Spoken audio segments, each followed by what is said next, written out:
Κατάντια, με συγχωρείτε. Το σχολείο σου έχει πρόσβαση, αγάπη μου, δηλαδή μπορείς να μπεις εύκολα στο σχολείο, έχει ράμπες, ή δυσκολεύεσαι λίγο, καρδιά μου? Ακούστε, έχω μόνο μια ράμπα στο κάτω μέρος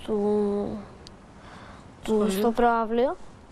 Έχω μια ράμπα για να ανεβαίνω στο κυρίως κτίριο, στο κηλικείο και στις αίθουσες που έχουμε, που είναι στο κυρίως κτίριο. Αλλά έχουμε και έναν δεύτερο όροφο που... Τι μαθήματα κάνετε πάνω? Πληροφορική, γεωγραφία. Εσύ στο δεύτερο όροφο δεν μπορείς να πας που πάνε τα άλλα τα παιδιά να κάνουν πληροφορική? Δεν μπορώ να πάω και συνήθως πρέπει να φωνάζω κάποιον δικό μου για να με ανεβάζει. Και με ρωτάνε οι καθηγητές γιατί δεν ανεβαίνεις πάνω. Και τους λέω γιατί πολύ απλά δεν έχω ποιον να με ανεβάσει.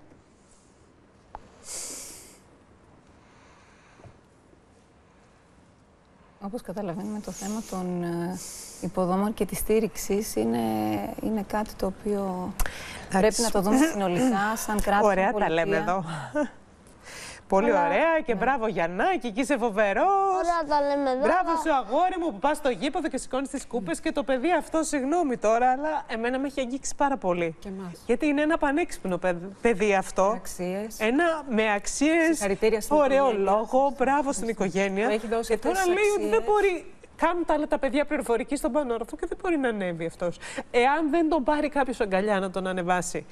Και όταν κάθεται μόνος του κάτω στην αίθουσα και του λένε «Γιατί αγόρι μου κάθεσαι μόνος σου?» Γιατί δεν υπάρχει σήμερα κάποιος να με ανεβάσει. Κατάντια, με συγχωρείτε.